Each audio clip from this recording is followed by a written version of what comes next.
అనకాపల్లి జిల్లా లంకెలపాలెంలో వ్యక్తి దారుణ హత్యకు గురయ్యాడు. మృతుడు వెంకునాయుడుగా గుర్తించారు. జిమ్ నడుపుకుంటూ కూడా వెంకునాయుడు జీవనం సాగిస్తున్నాడు. అర్ధరాత్రి ఫోన్ రావడంతో వెంకునాయుడు బయటకు వెళ్లాడు. అయితే ఉదయం వినాయక్ నగర్లో శవంగా కనిపించాడు. ఘటనా స్థలికి పోలీసులు చేరుకుని ప్రస్తుతం పరిశీలిస్తున్నారు. ఇన్సిడెంట్కి సంబంధించి పూర్తి వివరాలు మా ప్రతినిధి చంద్రశేఖర్ అందిస్తారు. చంద్రశేఖర్, జిమ్ నడుపుకుంటూ జీవనం సాగిస్తున్నటువంటి వెంకునాయుడు అనేటువంటి వ్యక్తికి సంబంధించిన ఏదైతే హత్య జరిగిందో దానికి సంబంధించి పూర్తి వివరాలు ఏంటి?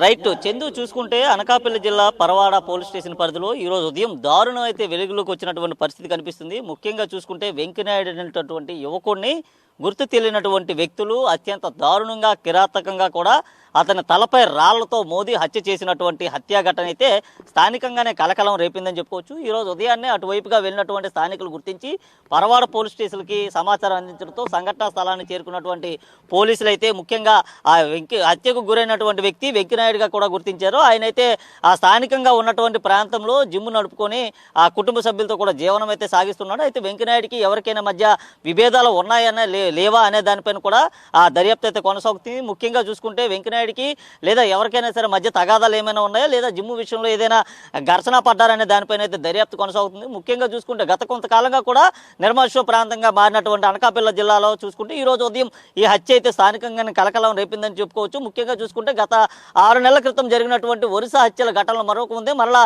పరవాడ పోలీస్ స్టేషన్ పరిధిలో జరిగినటువంటి ఘటన అయితే స్థానికంగా ప్రతి ఒక్కరిని కూడా ఒకసారిగా ఉలిక్కి పడినటువంటి పరిస్థితి అయితే వచ్చింది. ముఖ్యంగా చూసుకుంటే అర్ధరాత్రి 12 గంటల ప్రాంతంలో వెంకనాయుడికి ఫోన్ రావడంతో ఇంటి నుంచి బయటకు వెళ్ళినటువంటి తమ యొక్క కుమారుడి ఇంటికి తిరిగి రాలేదంటూ కూడా ఇటు కుటుంబ సభ్యులు కూడా పరవాడ పోలీస్ స్టేషన్లో అయితే ఈరోజు ఫిర్యాదు చేసినటువంటి పరిస్థితి కనిపిస్తుంది. ముఖ్యంగా ఏదైతే అక్కడ ఉన్నటువంటి పంట పొలాలకు సంబంధించినటువంటి ఏదైతే వినాయక నగర్ సంబంధించిన లేఅవుట్ ఏదైతే ఉందో ఆ లేఅవుట్లో పడి ఉన్నటువంటి మృతదేహాన్ని పోలీసులు గుర్తించారు. మృతదేహాన్ని విశాఖ కేజీహెచ్కి అయితే పంచనామాగా తరలించినట్లుగా తెలుస్తుంది. ముఖ్యంగా దీని వెనక ఎవరున్నారు, ఎవరు హత్య చేశారనే దానిపైన పోలీసులు అయితే గాలింపు చర్యలు కొనసాగుతున్నాయి. ముఖ్యంగా చూసుకుంటే ఆ ప్రాంతానికి చేరుకున్నటువంటి డాగ్ స్క్వాడ్ కూడా ఉంది. ముఖ్యంగా అక్కడ హత్య ఏ విధంగా జరిగిందనే దానిపైన పూర్తిగా కూడా వివరాలు సేకరిస్తున్నటువంటి పరిస్థితి అయితే ఉంది. Chandu, right, thank you Chandrasekhar.